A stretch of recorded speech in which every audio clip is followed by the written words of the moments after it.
like the ocean, love you in slow motion. Anything it takes to make you stay. But I can't rely on you. Doesn't matter what I do. You say you need a time, I think you mean a buyout. Cause it's pretty clear you're on your way out.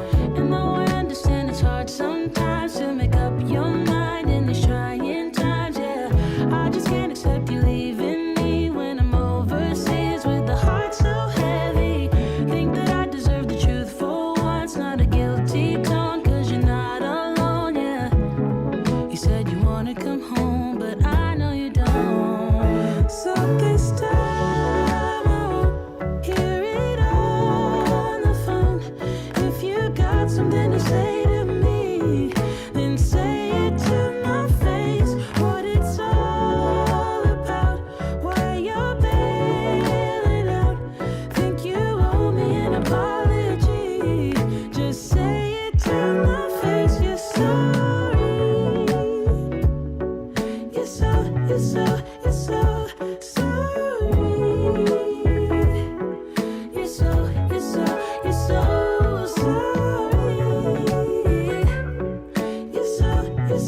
You're so sorry. Say it to my face. You're sorry. And I quit my job for you, even quit some friends for you, cause you couldn't stand it, me all independent, so you had to have me for yourself. That was when I trusted you, when I could add up 2 and 2, when you promised we'd be together, you, me, forever. Now there's nothing left to lose. And though I understand it's hard sometimes to make up your mind in these trying times, yeah, I just can't accept you leaving me when I'm overseas with the heart so heavy. Think that I deserve the truth for once, not a guilty tone, cause you're not alone, yeah. You said you wanna come home, but I know you don't. So this time I won't hear it on the phone. If you got something to say to me, then say it to my face. What it's all about, why you're bailing out. Think you owe me an apology. Just say it to my face. You're sorry. You're so sorry. You're so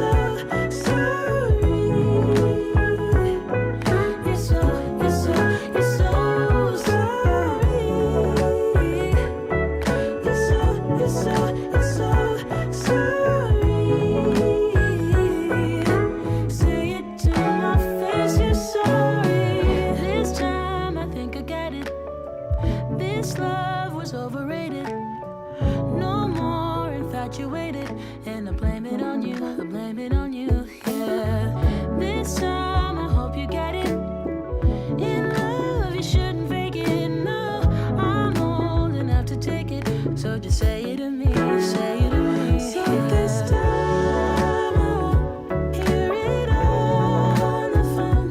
If you got something to say to me, then say it to my face. What it's all about, why you're bailing out. Think you owe me an apology. Just say it to my face. You're sorry. You're so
What's going on, y'all? What's going on? What's going on? It's Jerry, your boy J Red Unfiltered. We are back with another show. It's been a while since we did a live stream, but we about to get in it.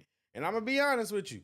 Like, we got the trigger warnings on for this one because honestly, I'm not holding nothing back. I'm not holding anything back because if you've been watching any of my content for a while now, then you know that I have a very strong stance on black culture. And I'm not the only one that has that stance on black culture. So what I'm gonna do is I'm gonna go ahead and read these comments. Read these comments real quick, and then we're gonna get into the content because you know that's what people are here for. But y'all here to kick it too. So first things first is I want to say for everybody that's tuned in right now, for everybody that will be tuned in, I appreciate you. Thank you for tuning in. You could be doing anything in the world right now, but you here kicking it with me, and I'm grateful for you. So thank you. I appreciate you. Time says J Red and family always stay healthy, blessed, balanced, life focused, and motivated every day. God bless always. Shout out to Time. Appreciate you. Always coming through showing love. I appreciate you. Time says, J Red, miss you, fam. Hope God has blessed you and your family. The opportunities and blessings are flowing. I pray much success and health. God bless you. I appreciate you, man. Seriously. It's been a lot going on. I'm not gonna lie to y'all. This life has been lifing. Life has been pretty interesting right now. But you know, what I mean, it's been some interesting things. It's just yeah, I mean, what else can I say? It's just life has just been interesting. I did have a birthday a couple weekends ago, like 2 weeks ago. So your boy finally hit 30. So y'all probably didn't know that because I know I probably look a little older than I am. But yeah, so I just crossed that milestone. So I just been kind of just dealing with stuff, and just trying to be okay.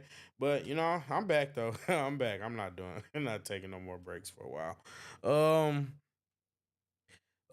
Cold North says not when they are quick to attack their own for massa. They get it. I see what you I see what you're trying to say. Uh, funny. We gonna get into that. We gonna get into that kind of talk. We definitely gonna get into that kind of talk. Kathleen King says there is hope. Shout out to you, Kathleen. She says there is hope if we get rid of hip hop culture. Um, yeah, I mean, I'm gonna be honest though. I'm starting to think that it runs deeper than just hip hop culture. That's just me. That's just me personally though. Deshaun Coleman says, I don't see any hope for our so-called community. We've been burnt the F out for the out as a collective for too damn long. Yeah, I mean that's true. Yeah, I mean I understand that. Kathleen King says this is a year of reckoning. Oh boy. RJ says where I've been at. Yeah, like I said, life has been lifing. Life has been lifing, but like I said, I've been, I've been here. I've been here, but like I said, I'm not going on no more breaks for a while. But yeah, um, yeah, RJ, I'm a youngin' for real. Real talk. I just gotta, it's just a value thing. You know what I mean? I think because I'm around a lot of people that are older, I think my values are just a little bit different. But that's what I mean. I don't know.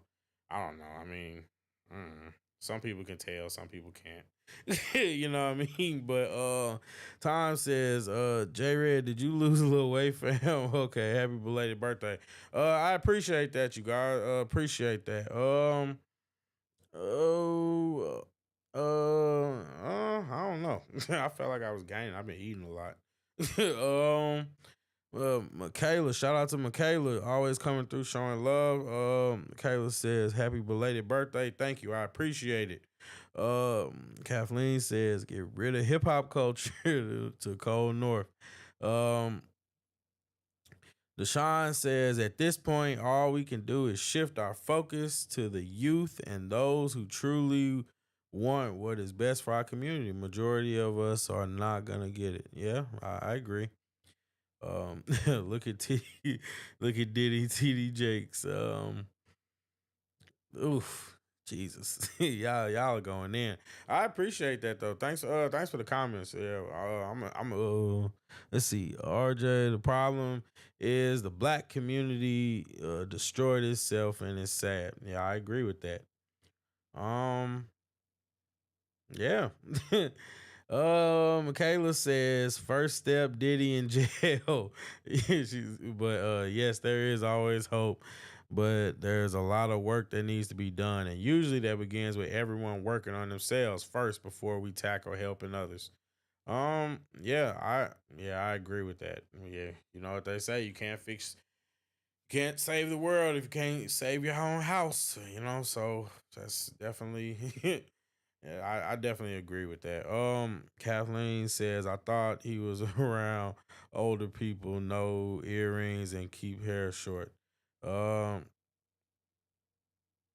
oh, I mean, I used to have locks. I cut them though, but I did used to have locks, but no earrings though.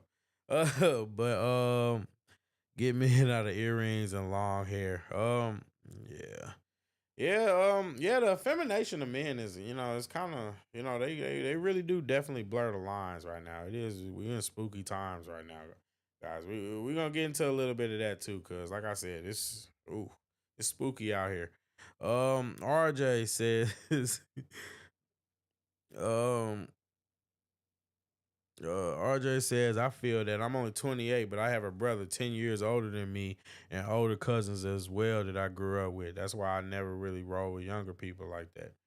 Right. Yeah. Yeah. I can kind of relate to that. It was like, even when I was like, personally, when I was younger, like a lot of cousins that I was close to, like I had a few cousins my age that I was close to, and that was just because of proximity. But like, yeah, the ones that I actually liked the most, like if I'm just being real, the ones that I liked the most and enjoyed being around were always the older ones. So I don't know. That's just like I've always been into older women. You know what I mean? It's all types of stuff. But it's that's neither here nor there. It says RJ, my parents had me in that 30. My dad was youngest. I'm 65. Shout out to Kathleen. Um, ugh. Oh guys, it tastes terrible. Oh shoot.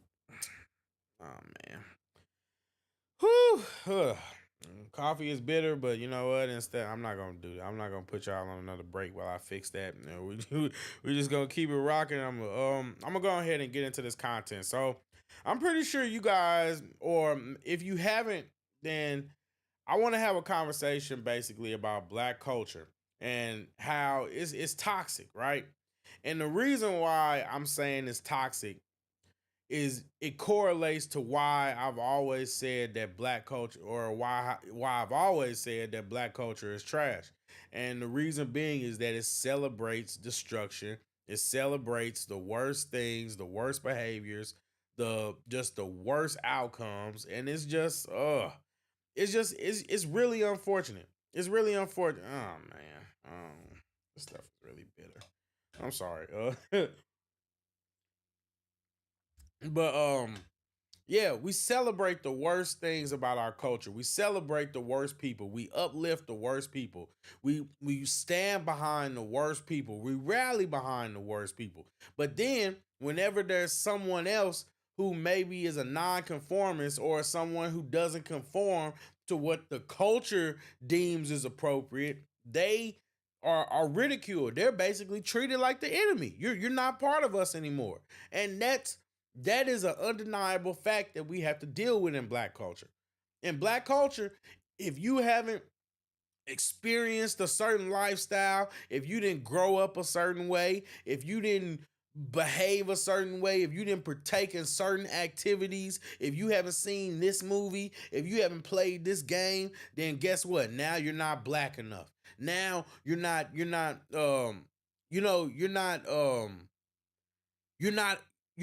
part of us. You're not part of what we are, right? But you're still supposed to be loyal to it. You're not supposed to speak about how wrong we're doing you. You're just supposed to take it and deal with it and try to be blacker, try to be darker, try to be what you aren't and pretend. And if you don't pretend, then guess what? Now we're gonna ostracize you and we're gonna treat you like the enemy. That's black culture. That's and honestly, I think I think it's really gross. And before I play this video, I'm gonna go ahead and read these comments real quick. Shout out to y'all guys, you guys, because I appreciate the comments. So definitely keep them coming, because when you guys comment, you help you help the show. So I thank you for that. Time says, um, we black folks are messy. We look for handouts. We are lazy, greedy, jealous of each other's blessings. We feed into conflict and drama. Drama money has ruled everything around the black community. We are takers. Yeah, I mean, mm, I wouldn't say takers. I wouldn't say takers. I don't think the black community is good at taking anything. Like let's just be for real. If we're talking about takers, people that go around taking stuff, like, you know what I'm saying? I'm not like, believe me, I'm not with the woke blackity black side. I'm not racist, any of that. But when we look at it, really look at it. If you want to look at a Marvel, because I've been having this conversation with a coworker, right? And in this conversation, basically, we talk about just basically how these Europeans, I mean, they're the real takers. They taking everything. But if black people are takers, we're not good at it. I'm just saying. I'm just saying. What have we taken? Walmart? Quick Trip? I'm just saying. Liquor stores? I'm just saying. I don't think we takers. We might be beggars. Might be, you know what I mean, beggars, victim Olympics. I agree with that. I agree with that, but I don't think the black community is even in a position to take from other groups. You know what I mean? That's just my opinion though. The only people they'll take from is each other. You know, like, if we really be honest, the only people that black people really take from is each other. They don't take from other people, they take from each other. But that's culture though. You know. Kathleen says my daughter is in her late 20s and in the 70s funk. Oh yeah, she cultured. Funk is lit. That's been happening. Kathleen says Biden used us, saying if you don't vote for him, you ain't black. Yep, and black people actually was stupid enough to go and do it.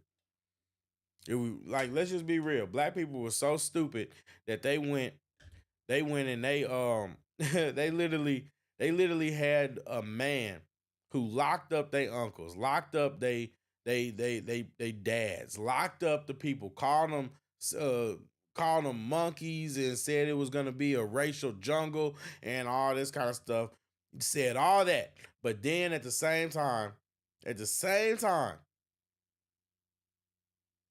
he tells you that you ain't black if you don't vote for him.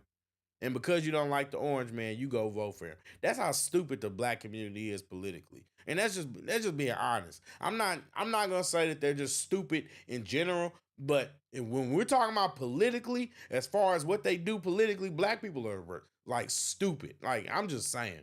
That's just crazy to me. RJ says, I actually had an argument with someone over sagging pants. This dude seriously thinks sagging pants is part of culture. I seriously couldn't fathom that. And to be honest, I mean, yeah, I mean, it's it's just not good part of the culture. I kind of agree that it's part of the culture, but it's not for the way in which it should be glorified. So, I mean, you know what I mean? Because it's like, at the end of the day, it's like, it really is. Sagging is low class. It really is. It's just the truth. I mean, it's the truth. And you know what I mean? I'm not going to sit there and act like I'm above it, like I've never done it. But I'm just saying, it's like, it is low class. But sagging pants is associated with a particular part of the culture. So, I mean, And in that case, it really sagging really is the culture because at the end of the day, when you look at the people who dictate the culture, they're the ones sagging their pants and looking crazy. So I mean, that was a style at one point. But I mean, I don't think that we should be I don't think that we should be championing it. I think a lot of those old traditions, you know, they need to die. Like everybody loves to talk about how the 90s was the golden era. Everybody loves to talk about how the 90s was the best era, but a lot of the trends that started in the 90s ended up being some of the most destructive stuff for the black community. The most destructive um impact on the black community. The gangster rap, the sagging, the baggy clothes. I mean, 90s it was a clear degradation. I'm sorry. It's just the truth. It's the truth. Um Deshaun says we are good at wasting though and begging too. Definitely good at begging. Yeah. Yes. Yep, Tom. Just yeah, that's basically what I was saying. Just basically like people take from we black people take from each other. That's the truth. They take from each other. Yeah, yeah. That's the truth. That's the truth. I mean, it's just yeah. They take. I mean, they take from each other. They'll take from each other. Um. Kathleen says it is not. It only started in the early '90s. Yeah, I mean it started in the '90s, but it lasted for a long time though. If we really being honest. Oh my, goodness gracious. Shout out to Michaela, super chat, $10. Thank you, I appreciate that, Michaela. She says life be life, but hey, you are still here, and we appreciate your channel. Thank you, I appreciate that. I appreciate you so much. You always showing love to the channel, and I really appreciate it. Seriously, Michaela, you're dope. Like really, for real, really appreciate that. Like seriously. Um, Kathleen says, I've heard Biden use the N word once with the hard R. Yeah, that was when he was reading that bill or whatever, those that notes or whatever. And it's just I mean, it's not cool either way. It's not cool either way, but he definitely did that. Yep, he definitely did that. I couldn't believe it until I heard it. Sagging, Deshaun said sagging is one of my biggest pet peeves. Only since the early '90s. I got married at 89. '90s was horrible. Uh, oh shoot. Shout out to Harambe Drizzle, White Dust on Jack Soft Guy era. That name is so based. Oh man. Uh Shout out to you for the $2 super chat though. Thank you. I appreciate you. He says I'm just here. Says I'm just here for the fuckery and giggles. Let's go. Yep. Yep. We about to get into it in a second. um. Yeah. Let's see. All right, guys. Y'all are so dope. I appreciate y'all. I'm gonna go ahead and get into I'm gonna go ahead and get into this video because we're gonna talk about this. We're gonna have some real conversation over here, basically. And this conversation, if you haven't heard, it's about this chick. Her name is Zaria Simmons. I don't want to mispronounce it, you know what I mean? But hey, it is what it is. But basically, she made this video and we're gonna look at it because basically this video is just uh, yeah. What can I say? It's like when you write, you write. You know what I mean? And she's a kindred spirit, so I appreciate it. All right. Yeah. Michaela says, let's see. Michaela says it's just getting worse and worse. Social media is just bringing it to light. Oh, let's see. Too many comments. Sorry guys. I'm just trying to get through these comments real quick. Let's see. RJ says I predict the black community was split into three subgroups. First and second gen blacks, multiracial educated blacks, and the remaining of the dying ghetto black. Black culture. That's interesting. That's interesting. Mm, yeah, good point. This King, I don't put it by no white person. Look at that white congresswoman talking about that black lady congresswoman. Take off them eyelashes. Oh, trust me, Tom. We're gonna get into that too, because we're gonna talk about that bleach blonde. We're gonna talk about that too, because that's also goes in line with my point. Definitely for sure. Kayla says it's just getting worse and worse. Social media is just bringing it to light. I do see a lot of people not so into celebs as much anymore, which is positive. And she says she saw the video. Yeah, Michaela be on it. Be on it. Shout out to her. Yeah, it was good. I saw Candace Owens bring this up, and I agree. Yeah, Candace Owens usually gives pretty good takes for the most part. You know, she goes a little too far sometimes, but you know, we all do. But yeah, let's go ahead and get into it and let's see what she got to say, because I'm ready. I'm ready. Here is my little 2 cents that nobody asked for. I am sick of seeing Black Americans in the media, on social media, in the news, doing crime, walking around next to naked, the women, the men perpetuating gang violence, substance abuse. The absolute worst of our community is oversaturating the media, even though they make up a small percentage of all of Black Americans. The decay of our morality within Black communities has been slowly declining over the past 20 years, and no one is talking about it, no one is saying anything about it or trying to address it. And if you do, you are often told that you're policing Black bodies. If you say Black women, stop getting on the internet and in the media, twerking, walking around with little clothes on. People tell you that you're policing bodies, policing Black bodies, or it's respectability politics. If you are Black and you speak your piece on what we're seeing in the media, if you don't like seeing the low morality that is often portrayed about the Black community in the media, from the trap music to the Black women twerking in music video. All right, first, I'm just gonna stop it right there. So, like, first of all, everything that she said is completely 100% facts, because when you look on the media, when you look in the media, everything that you see negative about Black people, as somebody who has said repeatedly that I believe that this culture is trash, right?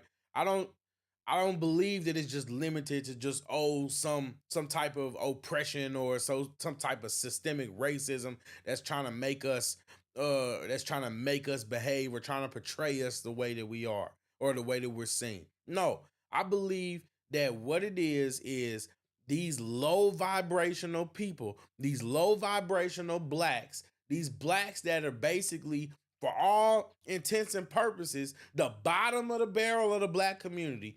These people are the people who make the most noise. They are the most vocal, and they get the most representation for the culture. So yes, when someone says Black culture is trash like me, then guess what? I'm saying, even though every single person, I acknowledge that I'm making a general statement. It's a generalized statement. But guess what?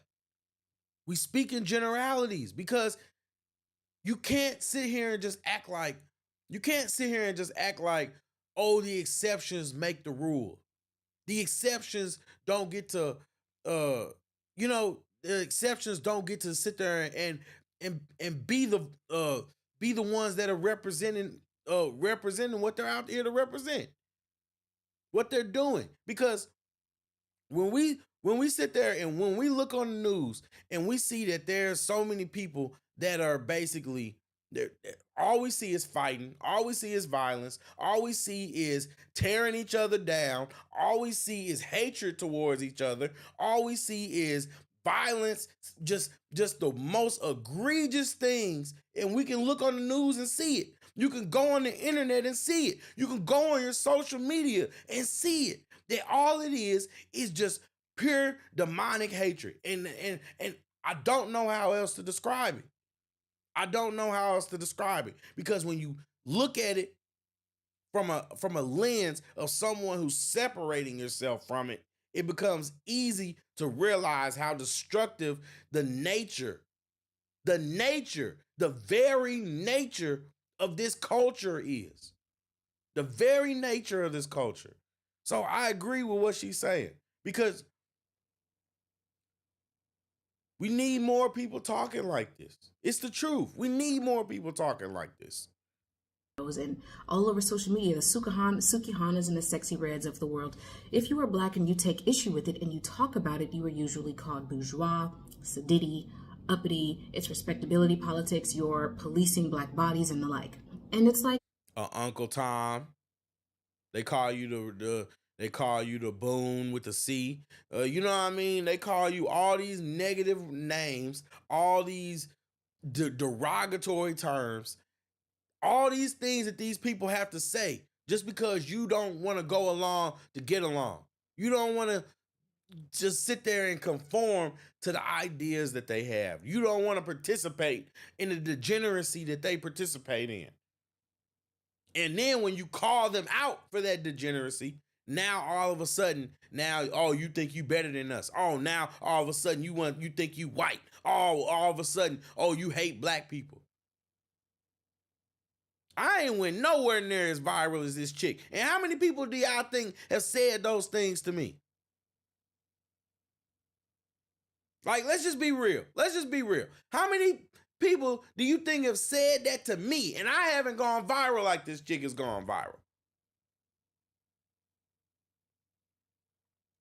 But that's the culture, though.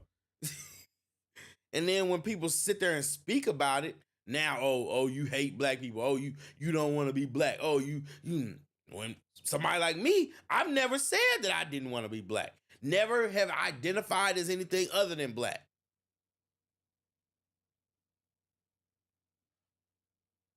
But that's the culture. Like I said, what did I say in the beginning of this? Celebrates the worst, rebukes the people who actually might want some kind of change, some kind of positive change. It's pathetic. It's pathetic. No, I'm black too.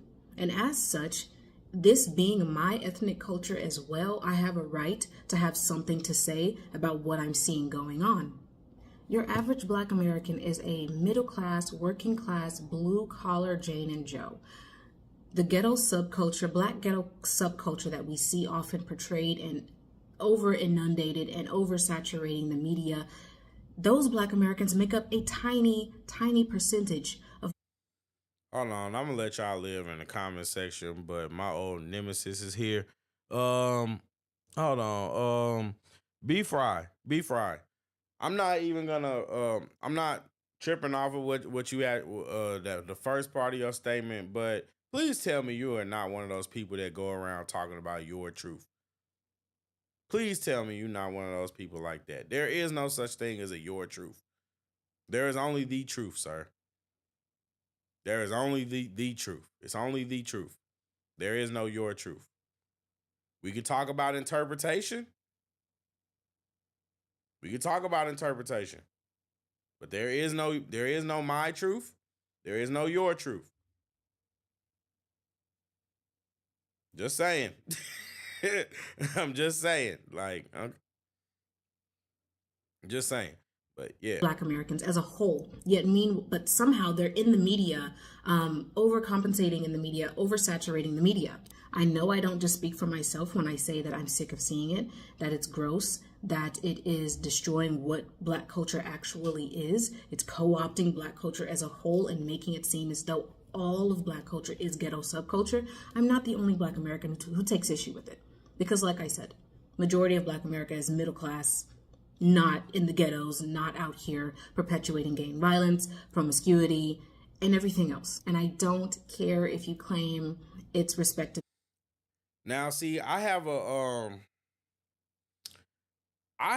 point to make. Oh man, I hate that this is so choppy, but you know, I can't start it over now. Look, let's look at it like this, right? Before we throw me off. Ability politics. I get Sorry guys. Sorry guys. Be Fry, you got me. You got me.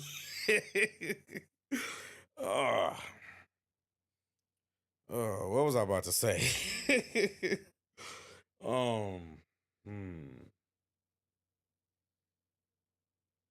Right. Okay. Thanks, Michaela. You reminded me what I was about to say. Thank you. Basically, what I'm trying to say is that yes, I understand that there is only a small that there is a loud minority that is representative of this ghetto bottom of the barrel culture, right? I understand that. But the problem is, and sorry it's so choppy right now. I don't know what's going on. But the problem with this is that the majority are conformist. That's the problem. Like, I don't get that. Like, it's when you're silent and complacent in certain particular behaviors as a culture, that's acceptance. You know what I mean? Like,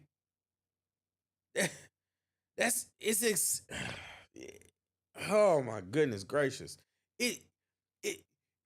When you sit there and you know that one of your friends is going around here committing egregious crimes and you turn a blind eye to it, it doesn't matter whether you committed the crimes or not. Okay? That's what I'm trying to say. You can't sit there and just be like, oh, well, I'm not doing none of these egregious things that are making my community look bad. Oh, I'm not doing these terrible things that are hurting people, that are harming the people in my community. Right? No, that's not how it works. Because at the end of the day, these people are going to keep doing what they do unless they're held accountable. And you can't even let the justice system hold them accountable, because guess what? They'll just say it's racism. They'll just say it's systemic oppression. They'll just say it's systemic laws that are keeping them down. No, at the end of the day, it's gotten to a point where Black people have to hold other Black people accountable. We have to hold them accountable. And if you don't, then you have to accept that you're allowing, or you are basically accepting the negative that they do. The people that speak out, y'all don't understand. They putting themselves in front of the fire. It's not easy to get up here and say. It's not easy to get up here and say what this girl is saying. I'm just saying. I guess so. So be it. Because this is gross. It's getting really gross out here how blatantly disrespectful and low class we're acting on social media and in the media, on the internet, on TV. And you can claim that this is someone else's set of moral standards, but no, it isn't. It isn't. Look at Black America in the 50s, in the 60s. Our moral standards back then, drastically different from what we have today. Facts. Or what we're convincing ourselves is a moral standard today. Every racial group on the face of the planet has their own ghetto subculture within their respective racial and ethnic groups. This is the case for everybody everywhere. White people, Asian people, Mexican people, you name it. The difference is that those racial groups and those ethnic groups do not allow their ghetto subculture to co-opt the entire culture as a whole and to represent the entire culture as a whole.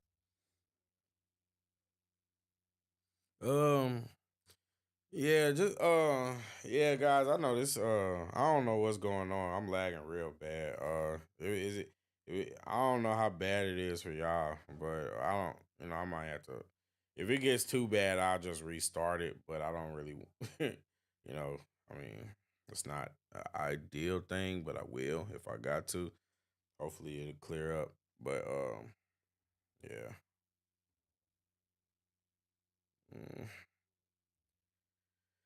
Oh, that's really struggle streaming, guys. Struggle streaming. It's hard being a YouTuber. as a whole. They don't allow it. Everybody else within that respective ethnic group or cultural group or racial group has a right to say how they want to see themselves represented in the media, what they want to see and what they don't want to see, who gets to speak for them and who does not. Kathleen. Good point, Kathleen. The weather down here has been crazy. Weather down here has been crazy. Not down here, but in the Midwest. So for when you're a Black American and you have something to say about the way that you see Black Americans being portrayed in the media and you have a critique for your peers, you can't do it because it's respectability politics if you attempt to do it. Or you're judging your peers by a set of moral standards that somebody else created, which is a farce. From the Reconstruction era down through the 60s, Black Americans had their own. Now, what did she just say? She basically, man, it's frustrating. Guys, I might have to restart this. But basically what she's saying is that it's every time a Black person tries to hold other Black people accountable, and we saw this even with people like Kevin Samuel. Oh, God, it's so bad. Hold on, give me a second.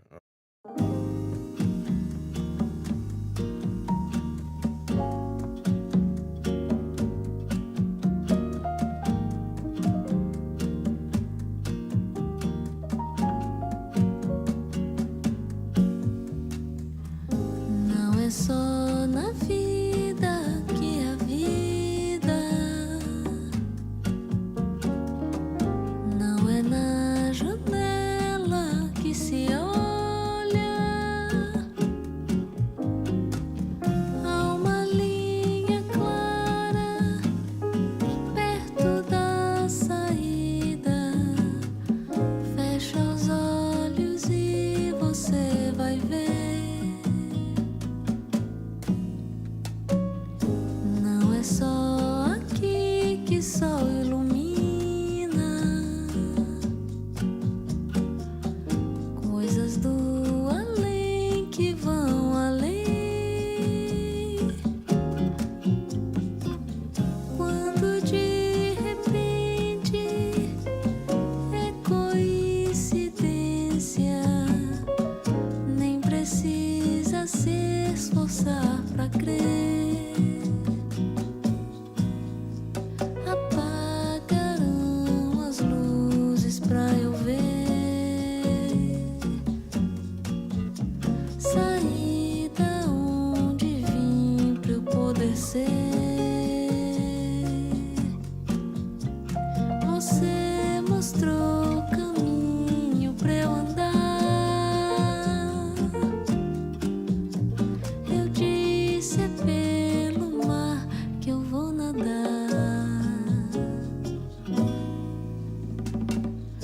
Não é só na vida que a vida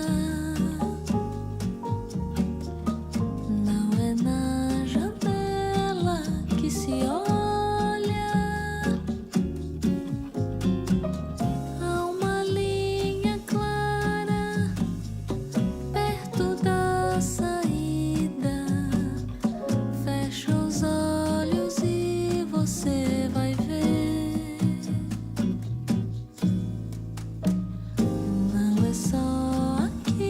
que só ilumina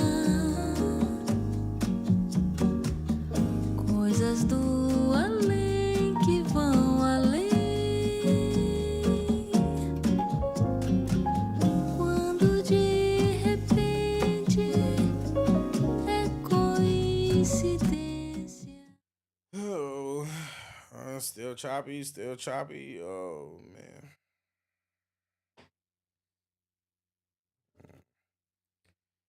That's unfortunate.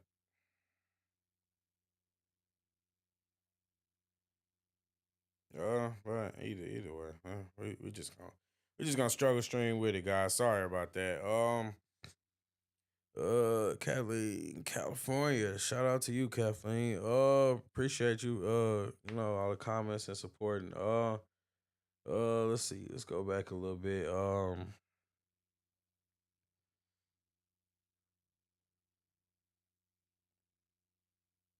Let's see. Let's go back. Michaela says exactly like she said, it's a small portion. So why do we expand? So why don't we expand and make it, or why do we expand and make it seem like most of us are like this? It's living in victim mentality. Yeah, that's fair. I agree. um, yeah. B Fry says you're positive. That's why I tune into you. Yeah, I appreciate that, B Fry. I appreciate you tuning in too. That's all. Golly, that's annoying. I'm sorry, guys. Choppy weather. Yeah. Deshaun said, true. Degeneracy is condoned in our culture. RJ, yeah, I'm lagging bad. It's driving me crazy. Um, Kathleen says it's really bad when they have kids in single digits cussing. Yeah, out in the open too. Out in the open.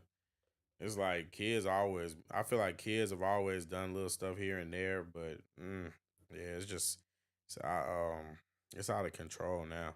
Um, B Fries says she's correct on that, but most are kids under 30 approximately. And I mean, and you're right on that, but the truth of the matter is the people under 30 are the culture. Like as much as whether we like it or not, the youth represent the culture. The youth represents the future. You know what I mean? The future dictates what will be. So I mean, if the future is doomed, if the youth are doomed, then guess what? The future is doomed. I'm just saying. Weather in central US, California, respectability politics. Respectability politics. That's funny. RJ says it's because whenever you speak on it, it's called respectability politics. Yeah, and that's insane to me because we used to even see that with like people like Kevin Samuels and them. When Kevin Samuels would tell people that they need to dress better or they need to present themselves better, have a better image, and now they say, "Oh, you're promoting a European method of thought." Oh, you know what I mean? And it's just stupid. It's just stupid. Black people have always had class. It isn't up until the late 80s, the early 90s, you know what I mean, where people really where it became cool to look stupid. That's the truth. That's the truth of the matter. Own set of moral standards and social protocols that we adhere to. Ask your grannies, ask your great grannies, they'll tell you. I have had just about enough of seeing Black culture being drugged through the muck by other Black Americans who are perverting it and turning Black culture, something that is beautiful, into something perverse. Showing their ass on the internet all the time. The men are constantly rapping and talking about gang violence. Our children are uneducated and stupid.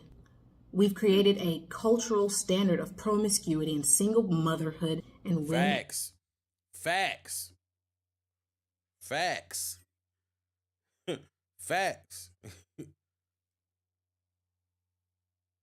Facts. Hold on. We're just gonna rock out like this for a while. It's better. Yeah, facts though. Like seriously. And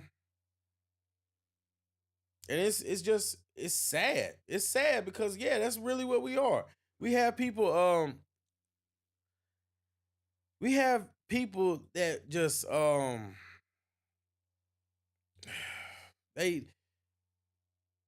I mean, like I said, we gonna get into it. We're gonna get into it, but oh goodness gracious. A lot of this stuff is just sorry guys, struggle streaming.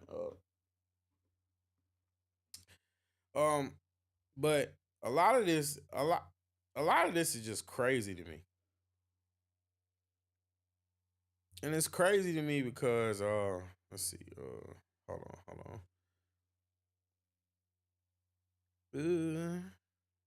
Back cool. Yeah, and a lot of this is just a lot of it is crazy to me because it's like, yo, all we do is promote promiscuity. We promote single motherhood. We promote broken families. We promote breaking up families. You know what I mean? When you look at the statistics about even just divorce and all that kind of stuff in the black community, it's astronomically high. It's crazy. I mean, like we're at what 70-80%? Like, come on. And that's just of the 1 out of 4 that is likely to get married. I don't think I don't think that ignoring any of this is actually conducive to actually prospering as a society, and that's just what it is. I don't believe that just being like, oh, you're living by a European standard just because you want to have class and you want to do whatever you want to do. You know what I mean? Standards and morality is like, cause it's damn near a sin in the black community. The black community look at you like you're the sinner, like you're the one doing wrong, like you're the one that's committing a crime, that's doing something heinous and egregious.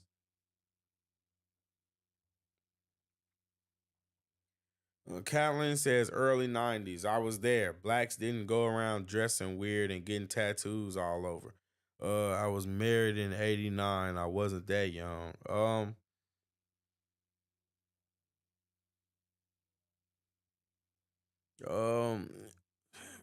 Deshaun says we rather choose to stay stagnant. And yeah, that's exactly what it is. That's exactly what it is. And if we're really being honest, Black culture is literally a culture that will literally fight you for the right to destroy itself. It wants to stay the way it is. And what think about it. Mm. What is the real progression of the black community? In the last 20 years, how has the black community progressed? That's what I want to know. That's what I want to know. 27% married. Yeah, I mean, I think yeah, that's it's 20 whew, that's scary. That's scary. Families don't exist. Mm, that's whew. Mm. Uh wow, Jesus Christ. That's crazy. Um RJ says, funnily enough, uh the black community promotes European standards, even the ghetto ones to an extent. Yes, I mean, yeah, it's an oxymoron. And it's hypocritical. I agree. I mean, they do. They do. You're right. You're right. Um Kathleen says people should watch the movie My Fair Lady. They're low class British. I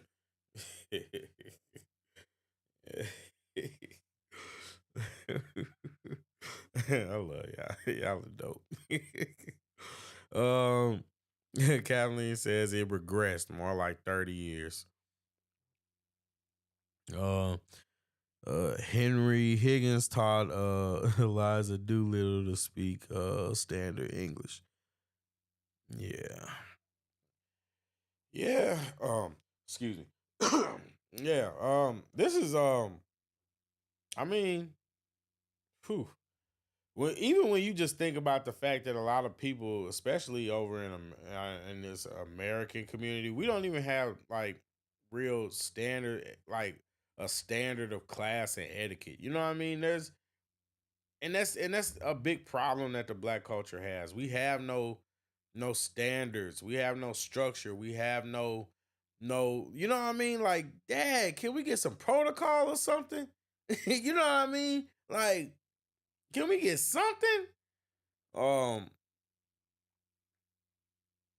uh, yeah, I've heard of My Fair Lady. I haven't seen it, but I have heard of it though. The musical. Um, uh, yeah. But yeah, I'm gonna go ahead and get back to this. Get back to this because we got more to tackle, guys. A black American goes to critique and judge our peers, our fellow black Americans, and critique the condition of our neighborhoods today, they're shut down. That's respectability politics. You're policing black Americans. If that's what it is, so be it. So be it. It needs to be said. And by policing black Americans, just to be clear, what they're saying is you're telling us, you're holding us accountable. You're telling us that we shouldn't do wrong, that you're telling us that you're telling us that we need to be better than what we want to be. So now we're going to call it respectability politics or whatever this is. I can't keep up with all these names. Jesus Christ. And in order for us to attempt to escape accountability or responsibility on our own part, we claim that the conditions that we see in black communities is being caused by somebody else. It's not our own fault. It's white people and it's structural racism or something or another. It's everybody else's fault except for our own. Give me a break. It's white people's fault. It's the white man's fault. It's YT's fault. It's YT's fault. YT did it. YT did it. It's his fault. It's his fault. It's absolutely his fault. They did everything. Every law, every system, every order, every structure, everything was made in order to keep the black person down. Not just the black person, but the black American Negro down. Everything. Everything, right? Everything. Guys, don't let these people like fill you up with delusion because this It's pitiful. It's pitiful It that we is. refuse to take accountability for the things that we see going on in our communities. And sure, we can acknowledge that structural racism and the history of slavery in this country and discrimination and Jim Crow and black codes and all of that has played a part in the conditions and some of the conditions that we see in black communities. But we also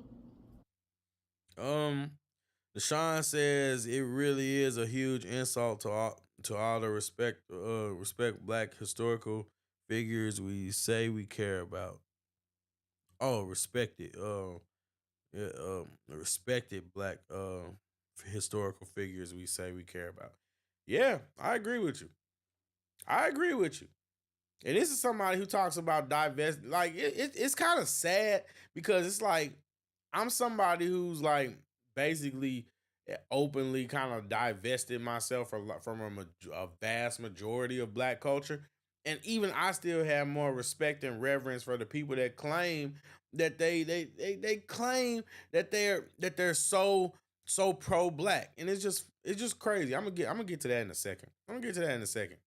Uh, Kathleen says Nigerians do well in America. Yeah, and I've noticed that a lot of other black people tend to do better in in America than the black Americans do, and make that make sense. Make that make sense. Because why is it that people from other countries can come over here and take your jobs and do better at it than you, and then now to the point where they could turn their nose up at you and look at you like you're less than because you're basically a spoiled brat in their eyes. That's how they look at us. That's how they look at us, and that's the truth. That's the truth. That's how they look at us. Um, yeah, it's just a lot, man. It's sad. Have to be responsible for the ways in which Black Americans create their own conditions and contribute to the degenerative effects that we see going on in our communities. Black Americans who don't want to hear that immediately run to innocence. They rush to innocence. They claim that it's respectability politics to call out these issues in our community. They claim that it's policing Black bodies to call out the low morality and the moral decay in our community. Call it whatever you want. You're not going to get me to shut up about it. I'm Black. This is my culture too. I have a right to talk about and critique what is happening in my culture and have something to say about it. That's all. Recordings. You tell him. Shout out to her, because at the end of the day, that's the truth. That's the truth. And like I said, I agree with it. When are y'all going? When is Black culture gonna get tired of making itself look stupid? And I'm gonna get into some examples. I'm gonna get into some very specific recent examples of some instances where Black people proudly make themselves look stupid. And the response of the people is to lift them up instead of correcting them, holding them accountable, and then helping them to try to move forward.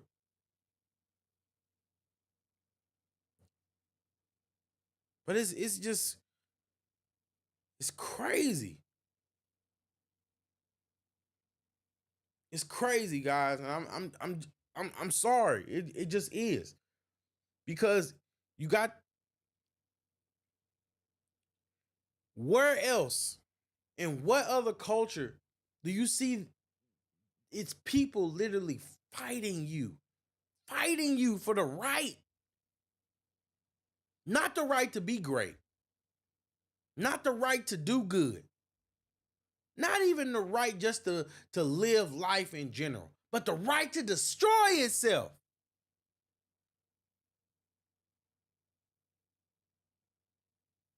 How dare you stop me from trying to destroy myself, says Black culture.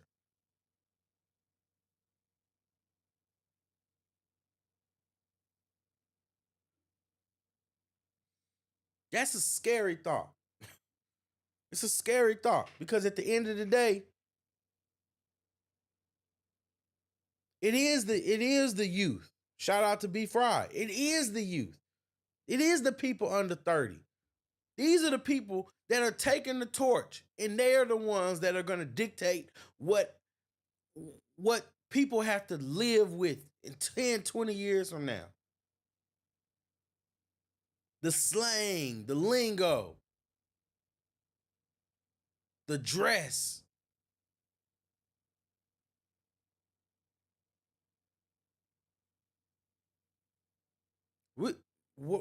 More effort has to be spent. It has to be spent on figuring out how to get through to kids, because at the end of the day, they're the ones that have to carry the baton. They're the ones that have to carry the baton.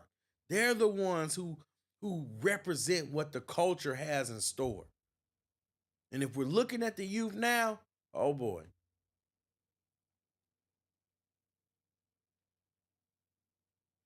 Moral standards, integrity.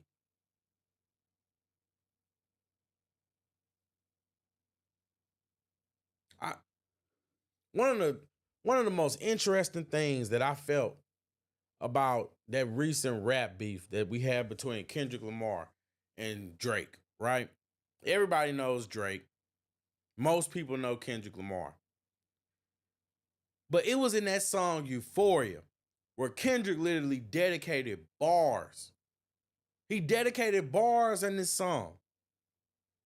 Several lines in this song for the exact purpose of calling out Drake for his inability to teach his son how to be a good, or how to be a man, how to be a good man, how to be a benefit to society and not a hindrance.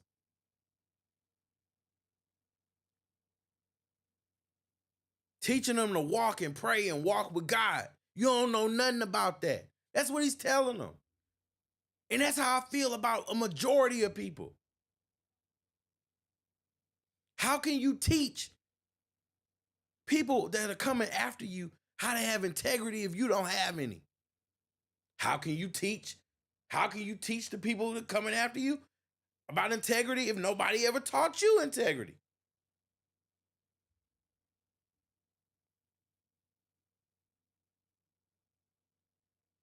It got to start somewhere. And it's not going to happen anytime soon when you have the people of the culture that are just shunning you and fighting you for everything, just basically fighting you for the right to do wrong against itself. That's insane to me.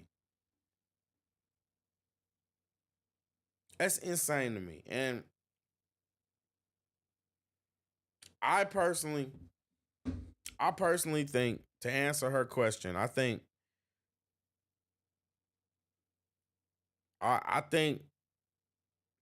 it's more than just ghetto blacks. That's just my opinion. I think ghetto blacks is a big problem of it, but I also think that it's a problem that not enough people are willing to speak up against the ghetto blacks. Not enough people are willing to actually say, no, what you doing is not cool. I don't rock with it. Not enough people are willing to say what the culture celebrates is not what's best for it. Is not what's best for the people that are in the culture.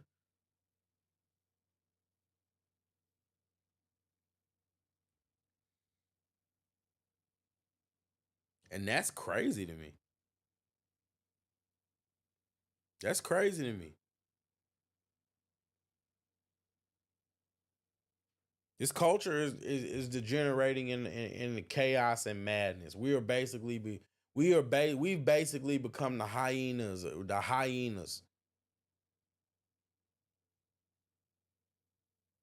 And it's crazy.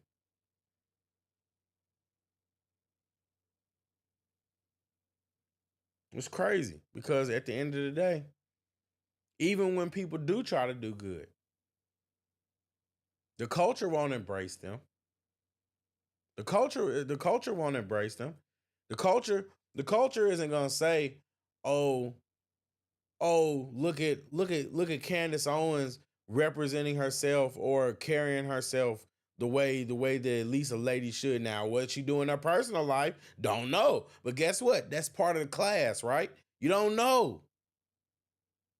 But no, they'll rather listen to somebody like Sukiyana or somebody like Sexy Red, or even the ones that won't listen to Sexy Red, they'll listen to somebody like Lisa Rai or somebody like that who feeds into this victim mentality. They'll listen to a Dr. Umar Johnson, somebody who makes a living criticizing what white people do, criticizing what churches do, but then at the same time, he makes a profit and a living basically off of black victimhood. That's Umar Johnson, but people rock with him.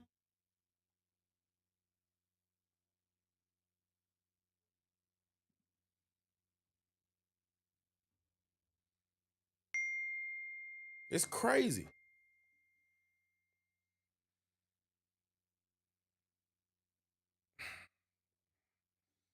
It's crazy because it's like, what do you expect? What do you expect? What do you expect? This chick, she didn't say anything wrong. I agree with everything that she said, and I'm tired of it. I'm tired of it because I can sit here and I can criticize this culture till I'm blue in the face. Because honestly, it's not many people that can really prove me wrong on that. We know that what black culture puts out is trash, right? We can debate about whether how much of black culture is trash. We can debate about why it's trash. But at the end of the day, the culture is toxic. This culture is toxic. And if you don't believe it, look at the way that they talk to people who go against the grain. The people who aren't just part of this go along, get along game. The people that aren't just gonna sit here and just ride along and support people just because of the color of their skin. It's not me.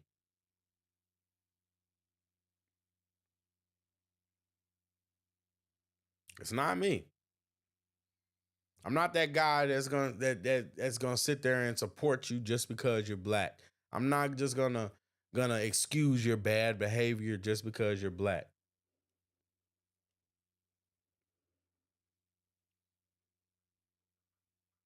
And it's unfortunate. It's unfortunate that that we live in a society where that's what we're expected to do. That's literally what we're expected to do.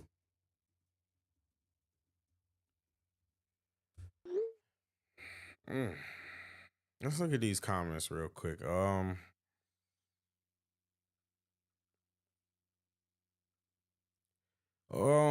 Kathleen King says it takes men to do this. King Randall is trying in his boys' school. I'm not familiar with King Randall. I'm gonna have to look him up. RJ says whenever you speak against ghetto blacks, other black people say you still an N-word. Yeah, that's true. That's true. Or anytime a successful black speaks against ghetto blacks and something goes wrong in their life, they call it they call it the Negro wake up call. I'm pretty sure you heard of that. You know, where the Negro wake up call is where is where people believe that the white people giving their reminder to the black people that, oh, you might think you one of us, but you really not. And yeah, it's just a lot of BS in my opinion.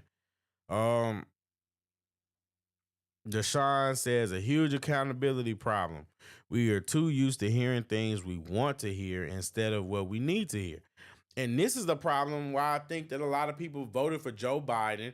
A lot of people, they still support the Democrats, even though the Democrats have actively been doing things against the interests of the black community. The things that the Democrats actually support actively go against the community. They actively go against the black community. Look, I don't want to get too deep into this, right? But I'm pretty sure you guys are familiar with Planned Parenthood and abortions, right? The left is really pro-abortion. They will sit there. They will sit there and try to convince people that it's okay. That it's okay to unalive a human fetus, a developing human. And black people who already are having a struggle with mortality issues, already having a struggle with fertility issues, already having a struggle with like healthcare and all those kind of stuff. All those things, whether it's their choice or not, guess what? I'm not here to talk about that. At the end of the day, so they say, medically things are so hard for them already, right? And you're going to let these people convince you to use something like abortion as a contraceptive. Right? But as the community, isn't part of growing the black community? Growing the black community?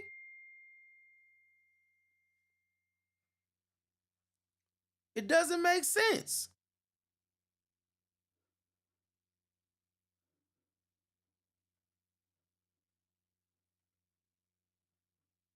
It doesn't make sense. No, I don't know. I don't know. Maybe I'm tripping. maybe I'm tripping. I don't know. But one thing that I've noticed that's why I said earlier that black people are some of the stupidest politically is because they actively vote against their own interests. They vote against they vote for people that literally will piss on them and tell them that it's raining. And yeah, you mad because people support somebody different. People are going away from the Democratic Party. But guess what? Joe Biden says you ain't black, right? So gotta go out there and vote for Joe Biden. Kathleen says Umar Johnson is no King Randall. Yeah. Yeah, he's something though. He's something. Not quite sure what it is, but he's something. um RJ says whenever you try to do something positive, people always have to hit you with they'll still see you as just the end. Yeah, that's true. And that's crazy. It's crazy, but it just goes to show how stupid people are. Let's see. King Deshaun says King Randall is a goat. He says you would love what he is doing with young black males. All right, definitely. Thanks for putting me on. I'm gonna definitely check him out. Go ahead, do that now. Go ahead. Yeah, I'm gonna definitely check him out.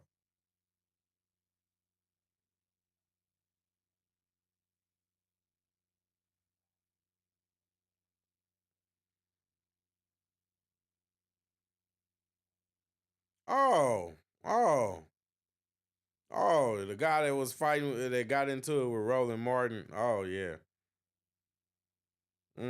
Yeah, oh, yeah. Yeah, that guy. Yeah.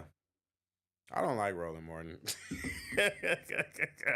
I don't. I think he argues in bad faith. I saw this interview though. I just it's been a while, but I definitely saw this. They yeah, yeah, that's him. Roland Martin. He tried to catch him up on that. I remember that. I remember the interview. I don't remember exactly the exchanges that were had, but I do remember him trying to trip him up in that interview about the voting and all that kind of stuff. It just just, like I said, I'm not a fan of Roland Martin. I've seen him. I've even seen him in live in person, but I'm just not a fan. Just not a fan at all. Um, RJ says even King Randall gets criticized because he's conservative. I swear our people just love degeneracy. Yep. Being conservative is a crime. Being a conservative is a crime. There are people that let them tell it. Let them tell it. They know they couldn't see how somebody could vote for a Republican Party. But yeah, we rather, which reminds me of what we're gonna get into next because now I want to actually highlight some examples of degeneracy. I want to highlight some examples of degeneracy, guys, and because we have to actually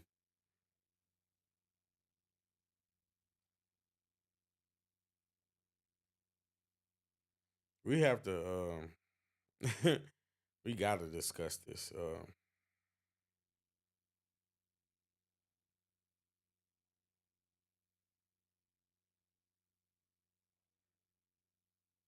Mm, let's see, because we're gonna talk about this first. We're gonna talk about this because I want to talk about this Jasmine Crockett situation first, and we're gonna use that situation to highlight the issues that we have in the black community. Okay, okay. I'm not gonna go through the whole thing, but we're gonna look at this, and I'm gonna show you. I'm gonna show you something. I'd like to know if any of the Democrats on this committee are employing Judge Merchan's daughter. Please tell me what that has to do with Merrick Garland. So just to set the tone, To set the tone, basically what we're about to watch is a political catfight, or just a downright ghetto catfight between two members of Congress, and this is crazy to me. This is crazy, but guess what? This is where our tax dollars go, guys. This is where our tax dollars go. Is she a porn star? Oh, Goldman. That's right. He's advising. Okay. He's advising who? What? Do you know what we're here for? You know we're here about just AG. Deshaun says Roland Martin is a puppet. I agree. I'm not a fan. Cavalier says cat fight. Yeah, here we go. I don't think you know what you're here for. Well, you the one talking about. I guess I she's still think your stuck in the fake courtroom. eyelashes are messing up. No, what you're ain't reading. nothing. Hold on. Listen. Whew, MTG, that was cold.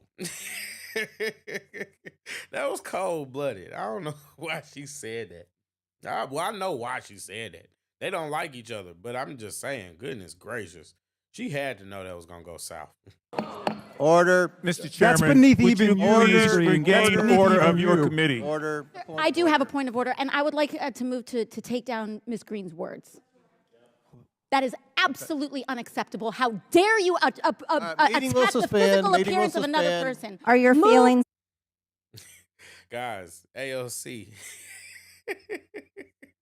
AOC is always the funniest part of this or watching this video to me, because she's woman. You want to be so important, so bad. She wants to be important so bad, and then this woman, she's a dingbat.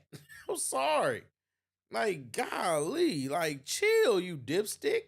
Her words down. Aw. Oh, girl, baby girl. Oh, really? Listen to her. Don't even play. with Baby me. girl. That don't even sound right coming from her. Baby girl. That don't even sound right coming from her. You from New York, chick. What's wrong with you? Shut up. Apologize. No. Perry, She okay, apologized. hold on. Then after Mr. Perry's going to be recognized, then Ms. Green I'm not still has 4 minutes and apologizing. 21 Well, seconds. then Okay, you're reserve not the right to striking your object. words. I am Mr. not Chair, apologizing. Now let's go. Come on, guys. Why don't you debate me? Mr. Chairman, I feel like that's a real petty way to go about it. But I feel like if you challenge somebody to debate, then that means that you might know what you doing, and the other person probably is not going to accept, But I'm just saying, I've been wanting people to debate me on that black culture is trash thing, and nobody can do it.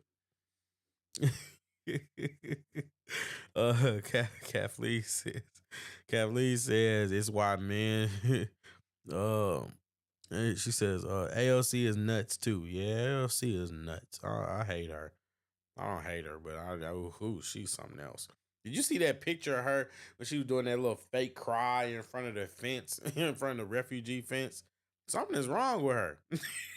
Like, that woman is touched. I'm just saying. Kathleen says it's why men should be leaders and better bosses. There's a strong argument for that. Strong argument for that, but strong. Yeah, she said it, not me. She said women hold grudges more too, and that's definitely true. I feel like I'm not saying it's to crap on women by any means, but I do believe that when women get in these environments, I feel like these types of situations are what are the only result. the minority. Pretty self-evident. You're not. Yeah, you're out not. of order. You don't have enough You're out of order. intelligence. Chair recognizes Mr. Perry. Okay, move to strike I'd the. like to I strike move to those strike the words lady's as well. words. I would like to strike Strike the those lady's as well. words again. That's too. See, and then it's like, then you got some guys that are defending MTG, and then you got other guys that are trying to defend AOC and Jasmine Crockett. That's low even for you. Oh, I'm going to strike the way. I always say it, guys. The only way that hyenas are able to be hyenas is the male hyenas. When male hyenas enable female hyenas, the female hyenas will take over and they will cause chaos. I'm sorry. And for all the women who are not hyenas, it doesn't apply to you. I promise you. It doesn't apply to you. But we have to acknowledge that there are hyenas. We have to acknowledge that. Kathleen says, I have a daughter and four stepdaughters. She acts like her stepsisters and build like them. Men enabling. Yes, seriously.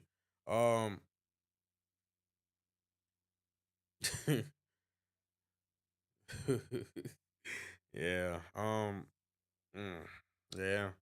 Men enabling women is dangerous. It's dangerous. It's dangerous. Because at the end of the day, you're creating a delusional world. 2 requests to strike. That's 2 requests to strike. Oh, they cannot take the words. There's another motion to strike her words again. Please All right, get okay, your members under here's control. the correct apology. Ms. Green, do you agree to unanimous consent to strike your words? I repeat Sorry about that. again for the second time. Yes, I'll All strike right. my words, That- but I'm not all right. apologizing. Without objection. Not apologizing. 21 seconds. Mr. Chair, point of order. Here we go, guys. Who's It's me. Ms. Crockett? I'm just curious, just to better understand your ruling. If someone on this committee then starts talking about somebody's bleach blonde, bad built butch body, that would not be engaging in personalities, correct? A what now? Chairman, What now? Now listen to that. Now you hear that? I actually don't have a problem with that right there. That part right there, I don't mind. She took a jab at you, take a jab back. Fair game, right? Fair game. But listen to this.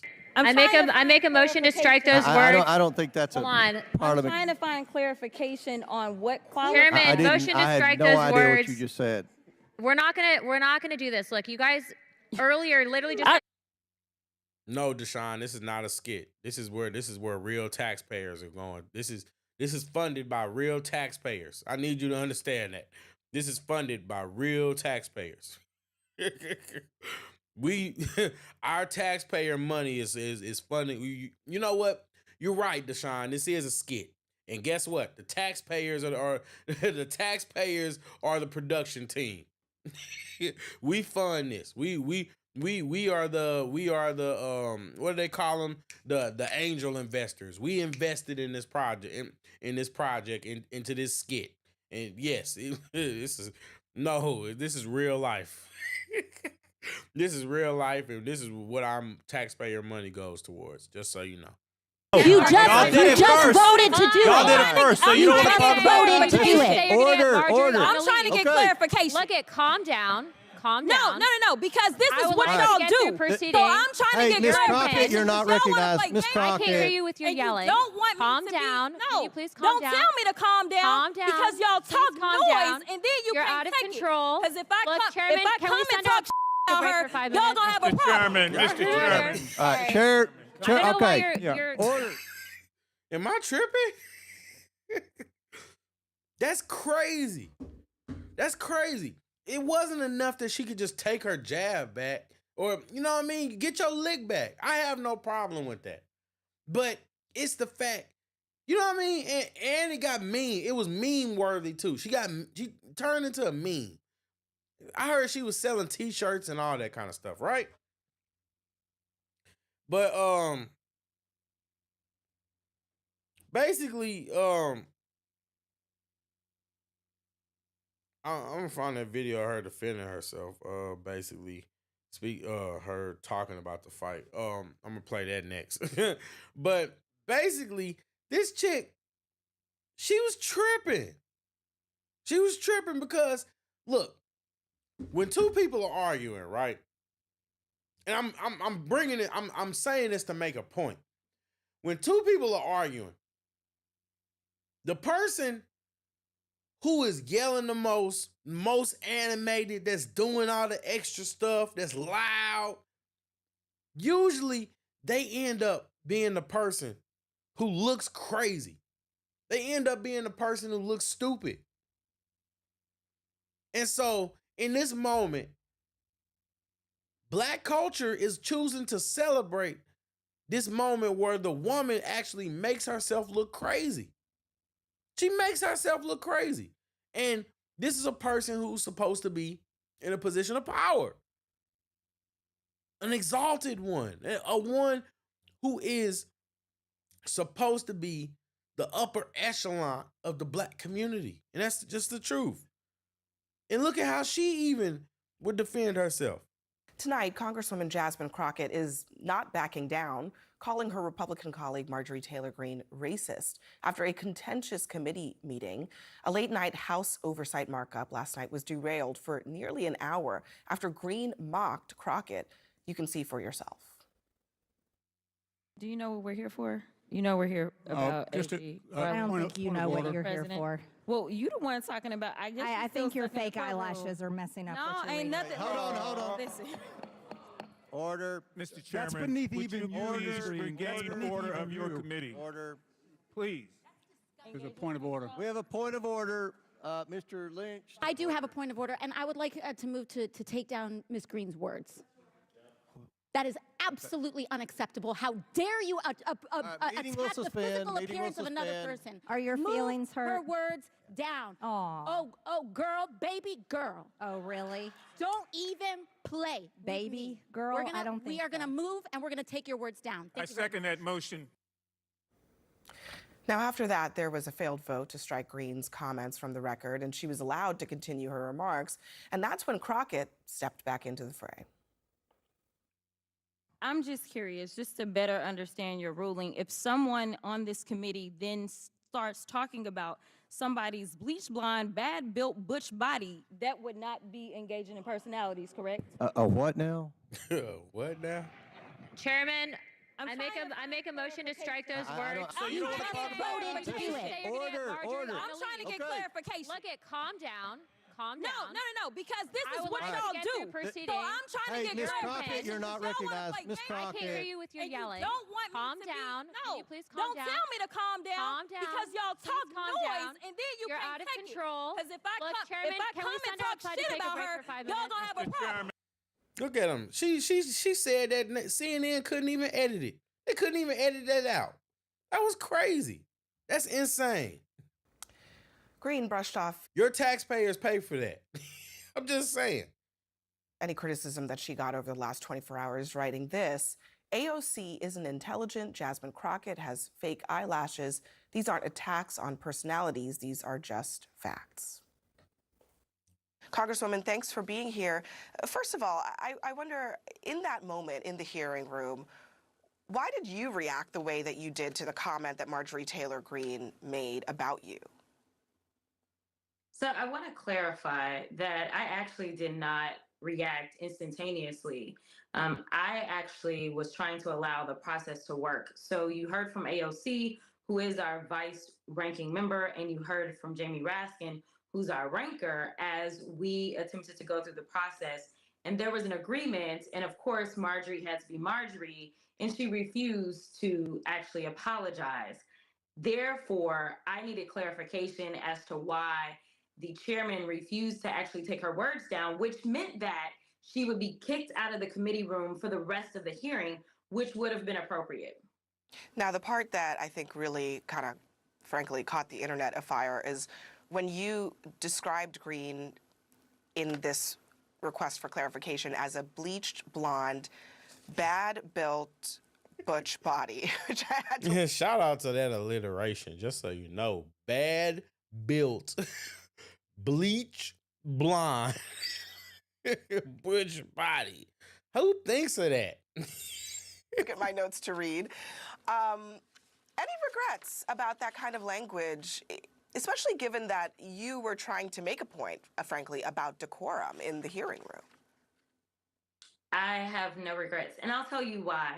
Because Marjorie Taylor Greene is the type of person that if you give her an inch, she'll take a mile. And the fact that they continue to allow her to break the rules of decorum over and over and over, whether it's the State of the Union that the president is delivering and she's wearing a MAGA hat or otherwise, the reason that she didn't have committee assignments before was because she did not know how to conduct herself as a member of Congress. And so if I just sit there and say, oh, well, Marjorie said it about me, what's to stop her to continue to do it again and again? And at the end of the day, I was elected as a representative of Congress, but that doesn't mean that I'm supposed to be somebody's doormat. But Michelle Obama famously said, when they go low, we go high. Are those days basically over? I don't know that we can even call this a low. I mean, she goes to hell, and then I do my best to remind her as to why she should not cross me. So one of your colleagues... That's not fair. She didn't go to hell. She didn't go hell. She just, it was low. It was low. I mean, it was a low blow, but she didn't go to hell. You went to hell. If we're really being honest, that bad built, bleach, blonde, butch body is crazy. That's crazy work.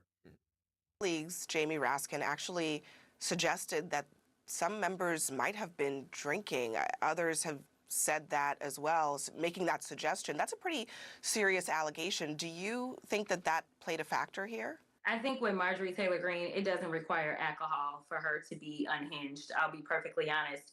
I don't know. I don't have any facts to that. So, I won't say and I won't participate in rumors when I don't have any facts behind it. So you also called Greene racist for what she said about you.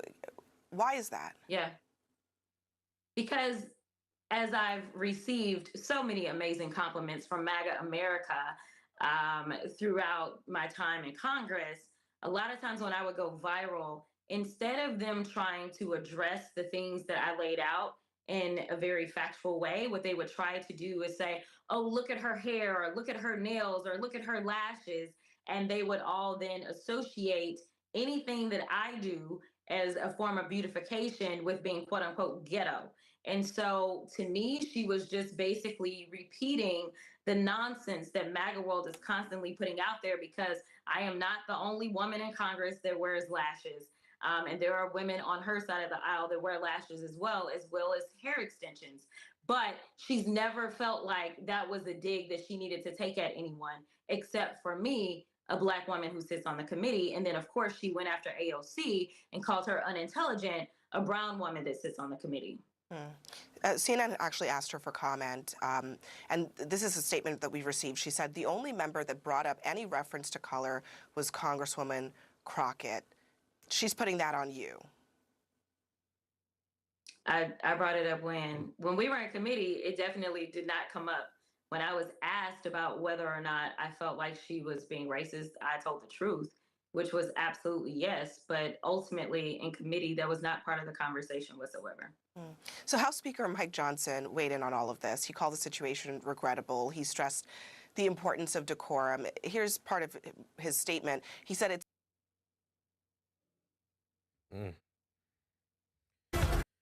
Whew. Goodness gracious, guys. That was just... I want y'all to notice. And the reason why I played that is not just, I mean, yeah, you need to let people hear people's side of the story.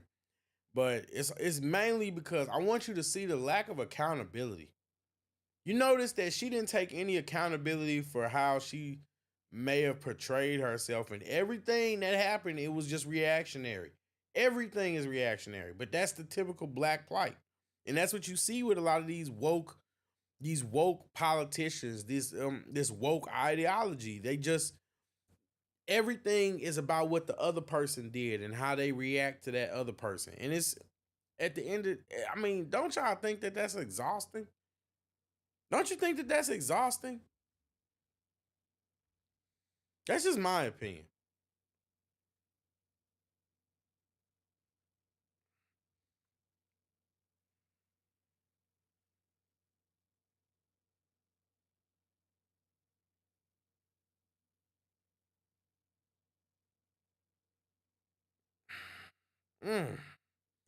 I'm finna pull up another clip, guys.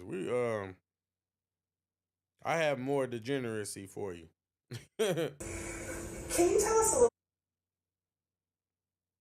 What's up, everybody? It's your boy. All right, guys. Let's watch this clip. Now, basically what we're about to play now is a clip of Cameron, the rapper, and this is his interview on CNN. And I'm revisiting this. I made a video about it, but I'm revisiting this because I really want to go. I feel like this really illustrates a big problem that goes along with what the woman who was saying at the beginning of the woman from the video that I played at the beginning of the stream. This goes along with what she's saying, and it goes along with what I've been saying, which is that black people, they choose the worst people and they choose to celebrate the worst behaviors instead of endorsing and celebrating the people that actually try to do well. You know what I mean? Instead of trying to support the beautiful black CNN anchor who's just trying to do her job, you want to support the black rapper who goes up there with the intent of making a fool out of himself.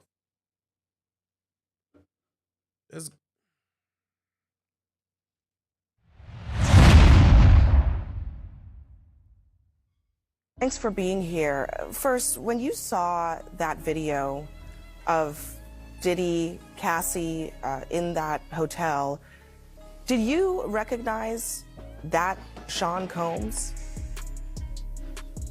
What I want to say, first of all, when I seen the video, everything in the video was egregious. I'm against.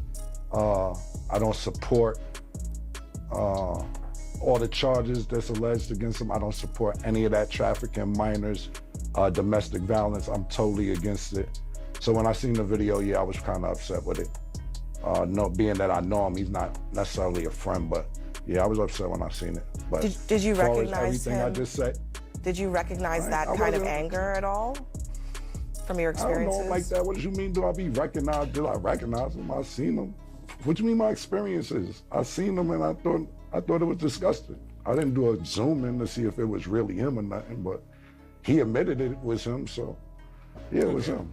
You could tell by the look on her face that she just looking like, oh wow, this is not gonna go well. You could tell by the look on her face. What do you think about the apology that he gave in that other video? Ain't me for this. The apology ain't for me to decide, for Cassie. What I think about it don't matter. Ain't do nothing to me. Cassie need to ask Cassie if she accept the apology. I told you how I feel. I said what I said. I want to play it. Now, what point did he just illustrate, right? He just illustrated something that I said earlier, and that is that black people in the black culture, it's acceptable to just look over somebody doing something egregious and just say, oh, that ain't my business. It ain't got nothing to do with me. Oh, it ain't got nothing to do with me. I'll just mind my business, keep on pushing. That's the black culture mentality, right?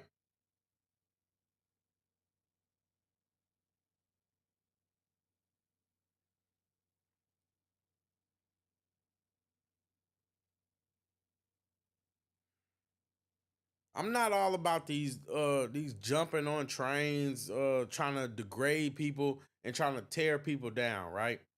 But when you have people in positions of power or positions of where they have a voice, don't you think that you should feel some type of conviction in order to call out and use that voice to speak on things in a positive form? Or a negative form if you choose to. But I'm just saying. Conversation that you had on your podcast back in September with Mace. Listen. Yeah. When you had your record deal, why did you take me to Biggie Smalls and not Bad Boy? Man, it's almost gonna bring me to tears to say this. I just, being that I saw you as such a good friend, I wanted to put you with somebody I knew with.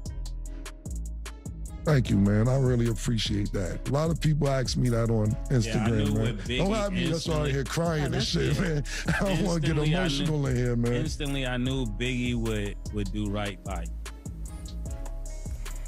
Can you tell us a little bit more about that? I mean, is there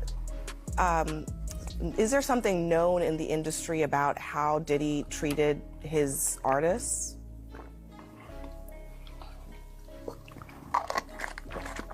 So I'm going to get some cheeks after this horsepower drink. Now look at that. Look at that. Talking about something, I'm going to get some cheeks after you. You had to say that on TV. I'm just going off what Mace said. Mace took me to Biggie. I don't really know Puffers like Mace know Puff.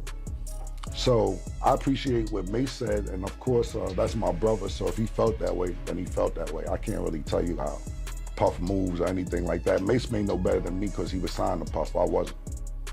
But my show does come on at 8 a.m. Eastern on YouTube. It's called It Is What It Is, and y'all make sure y'all check it out.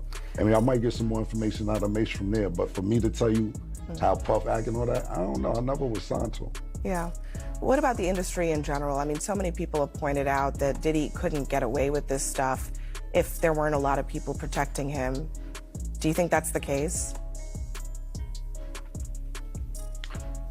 Who the talent agent for this joint? Like, you think I'll be sitting around watching what Diddy do and all this? I didn't know this was a Diddy joint that was inviting me to. You're a liar.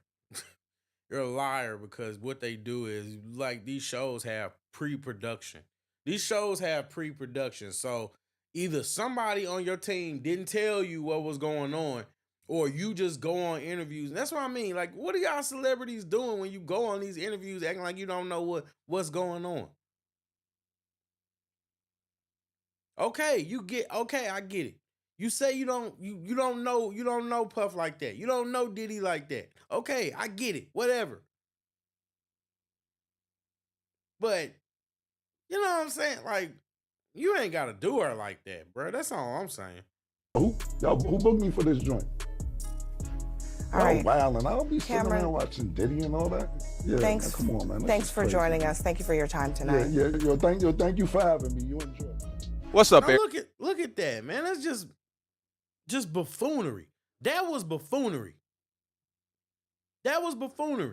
But add insult to injury, right? Insult to injury. So it's not the fact that he just goes on there and looks like an absolute idiot, right? And look, I know people gonna fight and rally for this man. I don't care. I'm not disrespecting that man, but I'm just saying, you look dumb. You look dumb. But guess what? This is his response. Yeah, let's actually talk about that before we even get into the questions. Like, elephant in the room. You were on another show. Yeah, I came. I didn't even go home last night because I went to the studio. I washed up though, so I'm good. I ain't gonna explain none of that. But yeah, man, you was gonna say something? Oh no, I seen your hand. Yeah, no, they invited me on the show to talk about what's going on with Diddy and all that, and then. My thing about it was, Mace, is that they didn't invite me on to say about how successful our show is or the positive stuff we do in the community, the positive stuff we do in the community and how successful our show is. Obviously, you got some kind of voice if they invited you on, but instead you so selfish that you literally would just sit there and use that opportunity to make our culture look dumb, and that's a trip. That's a trip to me. Every day, 5 days a week, Mace talks to kids on a Zoom call. Mace doesn't even promote this. I'm going to promote this for Mace. Is that every day at 5 o'clock, it don't matter what's going on, what's happening, where he's at. It could be money involved. It could be a photo shoot. It could be whatever. He stops what he's doing to talk to kids around the world about being positive and doing what they believe in and so on and so forth. And to the point where, one day he was at my house and he told me, Cam, you can't make no noise. Don't come in. I'm not playing with you. Like, that's how serious. No, but seriously, that's how serious he takes what he does. And we do all these positive things, and you call me on CNN for the bullshit, I'm going to give you the bullshit. And that's the problem with black culture as we know it. That's the problem with black culture as we know it. You feel like they only going to call you for BS, so you give them BS. That's stupid. It's stupid.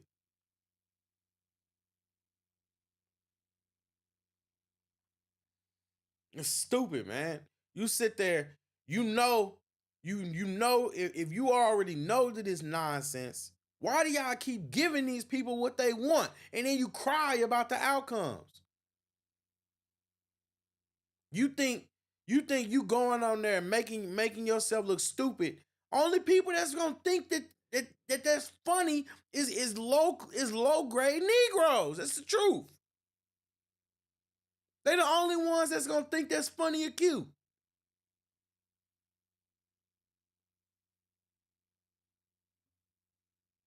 Ain't nobody ever gonna look at you like respectably. Or ain't nobody ever gonna value your input. Because at the end of the day, you don't even value it enough to represent yourself better.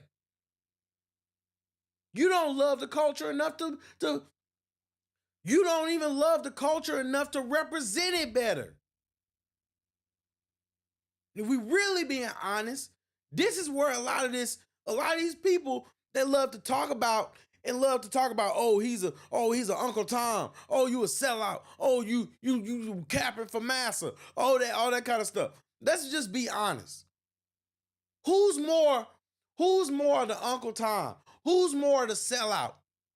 Who's more the sellout? The person that goes against the grain of their community for the betterment of the community, is willing to put themselves on the line to speak out against the negative things that they see in the community, in the hopes that those ungrateful MFers will actually listen and change and try to be more than the scum that they portray themselves, or the people that get on the internet, that get on the TV, that know that they're represented and placed in a position where they're considered the elite, and they choose to make themselves look stupid. They choose to represent the culture in a poor manner. They choose to perpetuate the negativity. They choose to perpetuate the dysfunction. They choose to highlight the worst parts of the culture. Who's more the sellout? Who's more the sellout? If you ask me, I'm picking the latter. Don't sit here and tell me that I'm a sellout because I don't want to go along and get along with y'all trash culture.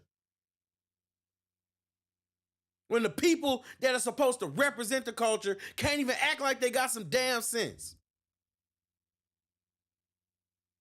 Talking about, oh, I'm finna get some cheeks on. And niggas think that's funny.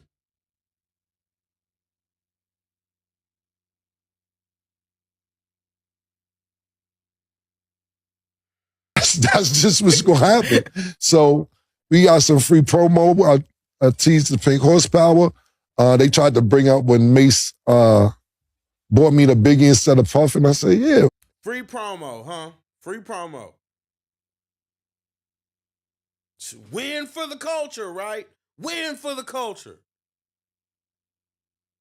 If you're seeing it, what you asking me about it for? Like, nigga, it was self-explanatory. So I got us some free promo. I didn't get the shout out to Dipset Couture. Make sure you go online to dipsetcouture.u. Look at you. You so worried about that. You so worried about CNN, the corporation, that you can't even appreciate the fact that CNN got a black anchor, a pretty dark-skinned black anchor that's sitting there interviewing you. She probably was the reason why they called you in the first place. But guess what? You gonna sit there and you didn't just disrespect CNN, you disrespected her too. Is she not part of the culture? She's not black enough for you, obviously, right? That's what I'm talking about. To order some shirts and everything else. But yeah, I just felt that you tried to use me, to whatever Diddy going through the down. I mean, listen, the video, I don't support it. I don't believe in domestic violence. I don't believe in anything that has to do with being a pedophile. I don't believe in sex trafficking. I think what I seen the video was egregious, and the charges are fucked up. They're really fucked up. Oh, wait, but nigga, I said what I said. I gave a disclaimer at the beginning, then we got on the commercial. And the thing is, when people are always talking about, oh, you just trying to use me in order to do whatever y'all doing with Diddy. No. This is what I'm talking about. Everybody wants to participate in cancel culture. Everybody wants to participate in cancel culture, but when it's time to cancel somebody that actually needs to be canceled, then you don't want to do nothing about it. You don't want to do nothing about it. Y'all want to shut up. You a podcaster. Your job is to talk. That was that. So that's how that went yesterday, man. I don't know why they didn't watch 60 Minutes. They didn't watch Bill O'Reilly. This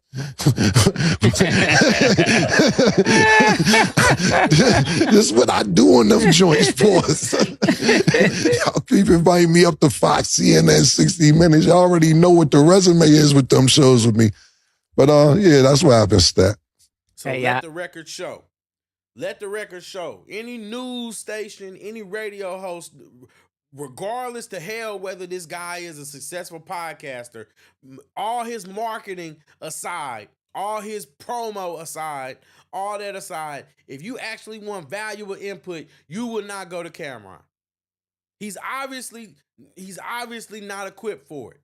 He's obviously not equipped for it. He's not interested, and he's not worried about protecting the image of the black community. If you continue to go to him in order to do that, then yeah, you're right. You get what you deserve. But guess what? Black culture just gonna let him off the hook. They support degeneracy. It's degeneracy at its finest. And that's the truth of the matter.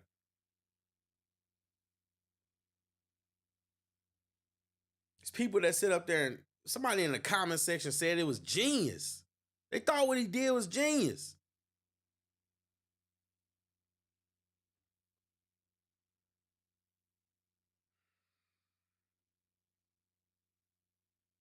What's wrong with y'all, man?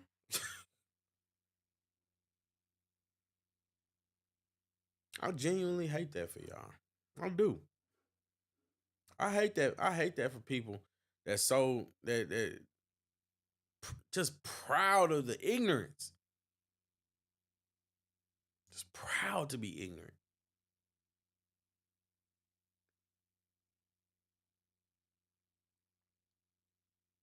That's crazy, man. That's crazy. And that's why I continue to say, and that's why I will say, black culture is trash. It celebrates the worst people. It champions the worst people. It champions the worst behavior.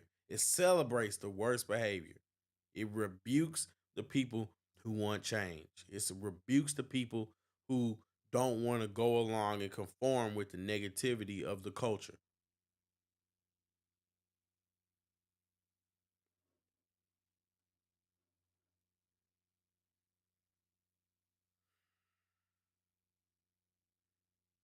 I don't get it. When are other people gonna get tired? When are other people gonna say, you know what, enough is enough? Enough is enough. I can't sit by anymore. I'm not gonna sit there and continue to play a part in this generation of degeneracy. I'm not gonna continue to play a part in this generation of dysfunction. I'm not gonna continue to play a part in this culture that wants to destroy itself, that wants to destroy me, that wants to destroy you, that wants to destroy all of us. The culture doesn't even love itself. The culture doesn't even love itself.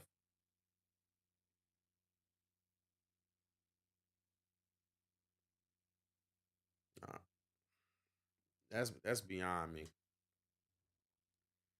Beyond me. This culture doesn't love itself. This culture doesn't value itself. This culture doesn't appreciate itself. It doesn't appreciate the people that are part of it. It doesn't appreciate the people that contribute to it. It doesn't care about the people that take away from it. And that's black culture. Y'all want to sit up and worship and idolize. See, it's bad to have idols in the first place, but y'all want to idolize these people, and they're not even good people. They're bad people. You want to idolize and emulate this behavior. It's not even good behavior. It's bad behavior. It's toxic behavior.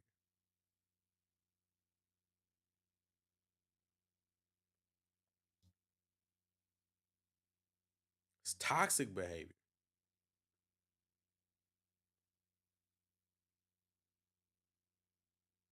And we have to get past this point where the negativity, the bottom of the barrel, the worst of us are no longer allowed. We have to get to a point where the worst of us are no longer allowed to be the voice for the community.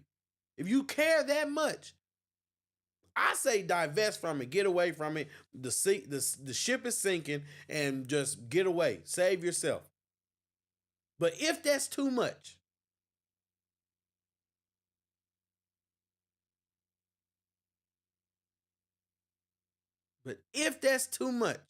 for you to do, stop letting these people go out without holding them accountable. You can't make people change, but guess what? You can't rock with us if you're gonna do that.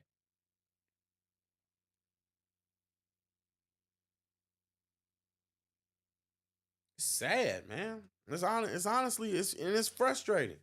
It's frustrating because at the end of the day, we don't want to just sit here and have conversations about problems. We want solutions too. Well, what is the best solution? Blacks with sense, separate yourself. Just my opinion.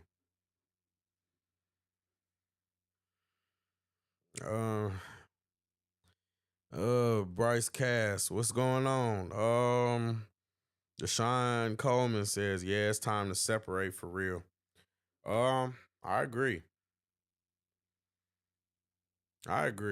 And it's just, I don't know. I don't know. Like I said, guys, I really wonder. It's like, is there hope for the black community? Is there hope? You want my opinion? I don't think so. We have to change too much at a structural level, and it's about whether you think that black people are willing to do that.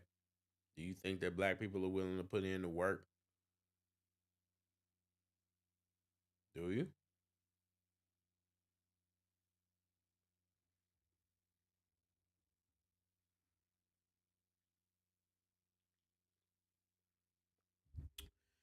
But yeah, I just wanna yeah. I don't know, but